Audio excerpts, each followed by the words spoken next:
श्री राधे राधे आप सभी को। आज हम कार्तिक मातम का 7वां अध्याय पढ़ेंगे।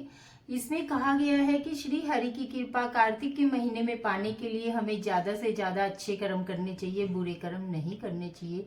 बुरे कर्म करने का हमें बहुत पाप लगता है, इसीलिए अच्छे कर्म करें और कार्तिक के महीने का हरि कृपा पाने के लिए ये कार्तिक मातम जरूर सुने। अब हम पढ़ेंगे, पहले करेंगे गणेश जी की वंदना। मूषक वाहन साजते एक दंत भगवान, नमन करूं गणेश जी को आओ बुद्धि निधान। बोलो गणेश जी महाराज की जय। अब पढ़ते हैं 7वां अध्याय कार्तिक महात्म का। यह कथा सुनकर समस्त ऋषि और मुनियों ने सूत जी से कहा कि हे सूत जी, आप कृपा करके कार्तिक मास और तुलसी जी के महात्म्य का वर्णन कीजिए।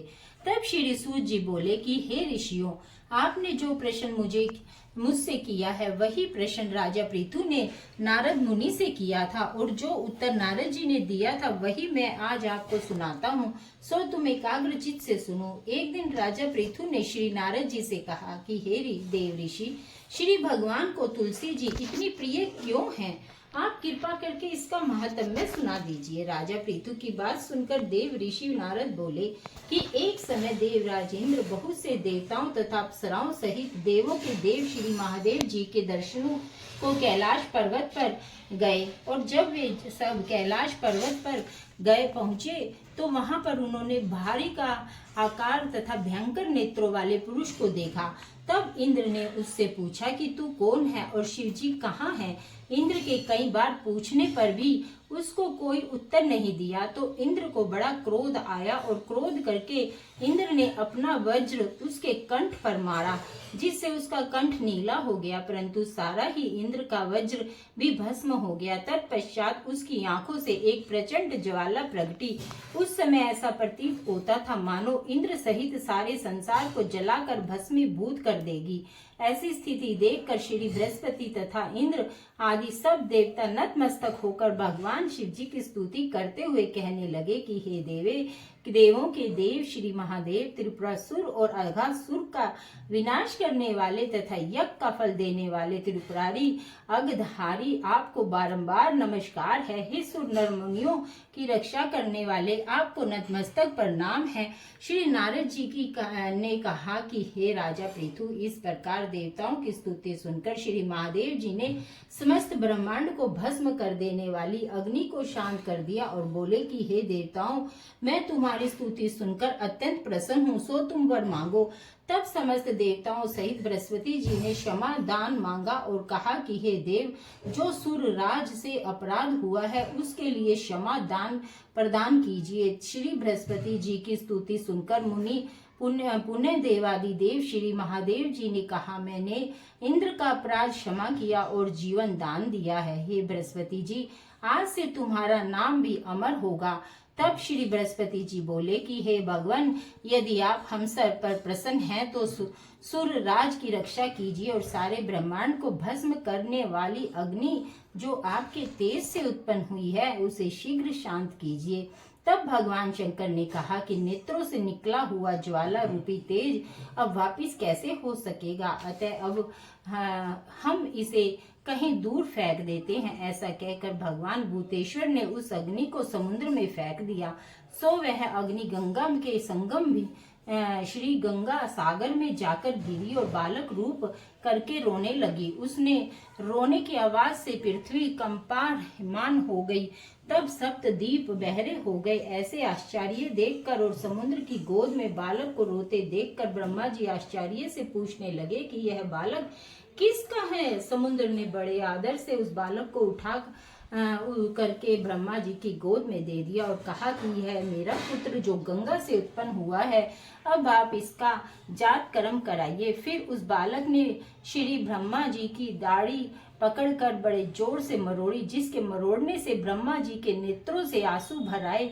तब किसी प्रकार ज्यों त्यों उसके करके अपनी दाढ़ी छुड़वाई और कहने लगे कि इसने हमारी आंखों से जल निकाला है, इसलिए इसका नाम जलंधर होगा, और यह शिव जी के अतिरिक्त और संसार में किसी के भी हाथ से नहीं मरेगा। इसका कारण यह है कि यह शिव जी के अंश से उत्पन्न हुआ है। यह सुनते ही वह युवा हो गया और तब ब्रह्मा जी ने शुक्राचार्य जी को बुलाकर उसका राज्याभिषेक कराया और ब्रह्मा जी अंतर ध्यान हो गए। तब सिंधुराज ने काल नेमी की पुत्री वृंदा के साथ जलंधर का विवाह कर दिया। वृंदा अत्यंत सुंदरी थी और सारे ब्रह्मांड में प्रथम सती और पतिव्रता थी। परम सुंदर पत्नी पाकर जलंधर बहुत प्रसन्न था, अतएव आनंद से दिन व्यतीत करने लगा। जब जलंधर घर से आता तो वृंदा स्वयं अपने हाथों से पंखा जलती पाए अर्घ्य तथा आचमन अर्पण करती। इस प्रकार वह अपने पति को नारायण समझकर उसकी सेवा किया करती थी। नारायण जी बोले, हे राजा पृथु, अब मैं पतिव्रता स्त्रियों के कुछ लक्षण सुनाता हूँ। पतिव्रता स्त्री अपने पति के दुख में दुखी और पति के सुख में सुखी रहती है। पति के परदेश जाने पर विरह वेदना का था दुख सहन करती है और पति के मर जाने के बाद पतिव्रता स्त्री पति के साथ सती हो जाती है। अपने पति के पाप पुण्य में आधे की भागीदारी होती है, इसलिए स्त्री अर्धांगिनी होती है। अपने पति के पाप और पुण्य को आधा आधा बांटने वाली स्त्री को निश्चय ही अपने पति के मर जाने के पश्चात उसके साथ में सती हो जाना चाहिए। जो स्त्री अपने पति के साथ सती हो जाती है वह अपने शरीर के 3.5 करोड़ रोमों के अनुसार 3.5 करोड़ वर्ष तक अपने पति के साथ स्वर्ग में वास करती है। जो स्त्री सती होने के लिए शमशान भूमि तक जितने कदम उठाकर जाती है उसको एक एक कदम पर एक एक यज्ञ का फल प्राप्त होता है। ऐसी स्त्री अपने माता पिता और पति इन तीनों कुल को पवित्र कर देती है। जिस प्रकार सपेरा सर को बिल में से बाहर निकाल लेता है, ठीक उसी प्रकार पतिव्रता स्त्री नारी अपने पति को नरक से निकाल लेती है। अतः पतिव्रता स्त्री पति के साथ सती हो जाने को परम धर्म बताया गया है। नारद जी बोले, हे राजा पृथु, देवताओं के भय से भयभीत होकर जो सब दैत्य पाताल लोक से में भाग गए थे वे जलंधर को अभय पाकर पुनः पृथ्वी पर आकर निर्भय घूमने लगे।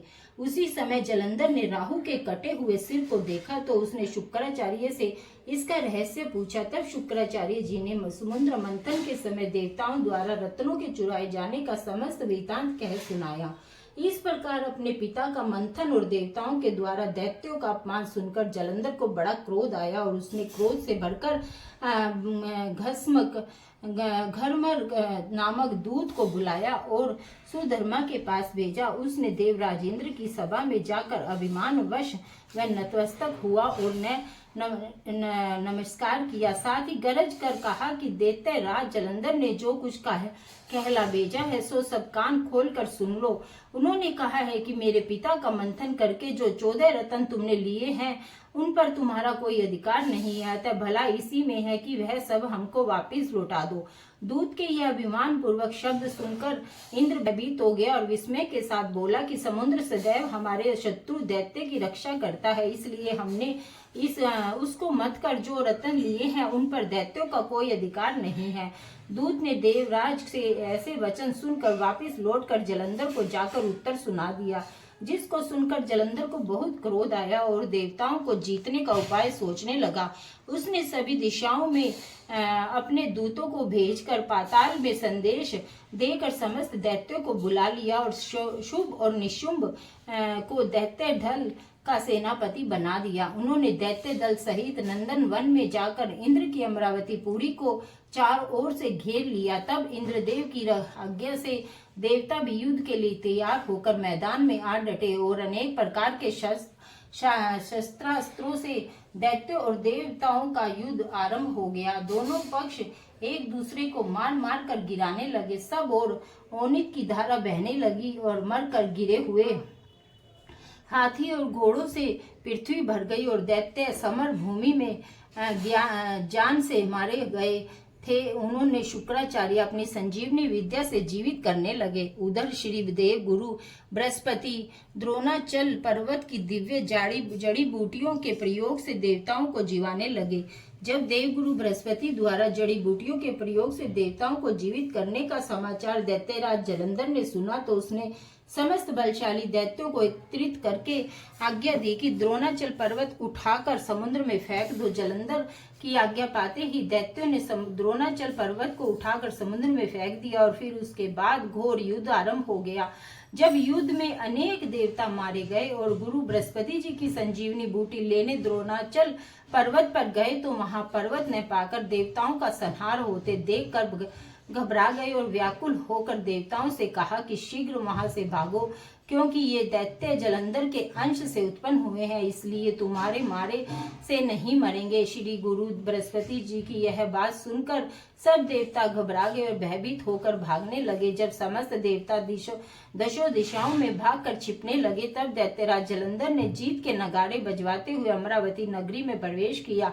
सब देवता भयभीत होकर समेरु पर्वत की कंदराओं में जा छुपे। देवताओं के भाग जाने पर इंद्र की राजधानी अमरावती पूरी शुंभ और निशुंभ के अधिकार से में सौंप कर जलंधर लापता देवताओं का पीछा करने के लिए सुमेरु पर्वत की ओर चल दिया। इंद्रादिक सब देवता दैत्य राज जलंधर को अपनी ओर आते हुए देखकर भगवान विष्णु की स्तुति करने लगे और नतमस्तक विनीत भाव से बोले कि हे मच्छ कच्छ आदि अनेक रूप धारण करके अपने भक्तों की दुख मिटाने वाले, हे सारी सृष्टि का पालन तथा संहार करने वाले, शंख चक्र गदा और पद्म को धारण करने वाले प्रभु, आपको बारंबार नमस्कार है। लक्ष्मी रमन दैत्यों का नाश करने वाले, हे पीताम्बरधारी शरणागतों के रक्षक, आपको नतमस्तक नमस्कार है। जलंधर नामक दैत्य से पीड़ित समस्त संतापों को हरने वाले तथा चंद्र सूर्य दो नेत्रों वाले, आपको नमस्कार है।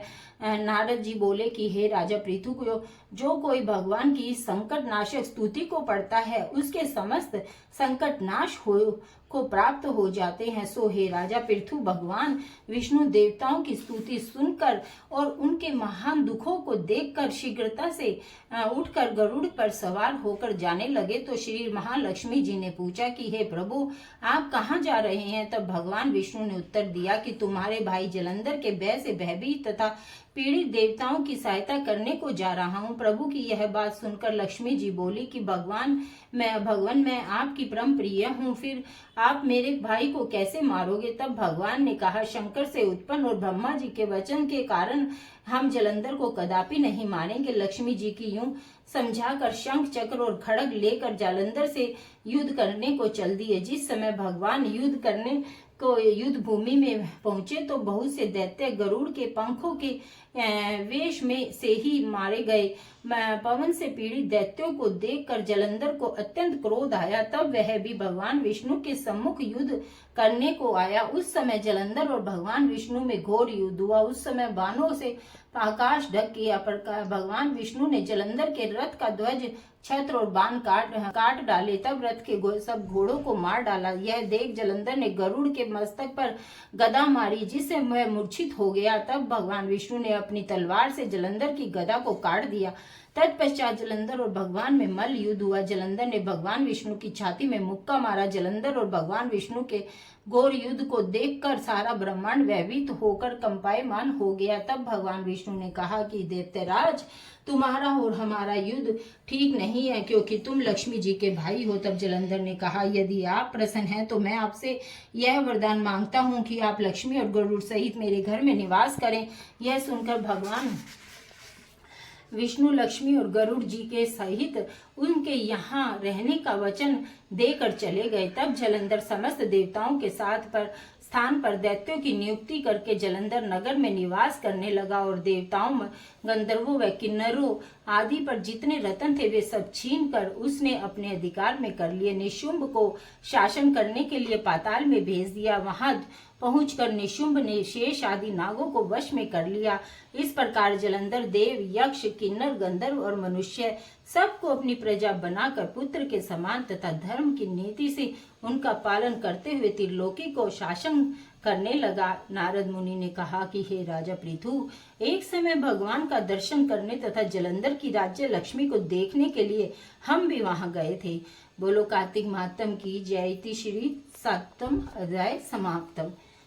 ये कार्तिक का 7वां महात्म अध्याय था जो आपने सुना, जिसमें जलंधर के बारे में और वृंदा के बारे में बताया गया है, जो कि तुलसी माता है। इनकी पूरी कहानी आगे हम 8वें अध्याय में सुनेंगे, इसीलिए आप यह अध्याय सुनते रहें, देखते रहें। और आपको कोई बात पूछनी हो तो आप कमेंट बॉक्स में करके पूछ सकते हैं। राधे राधे।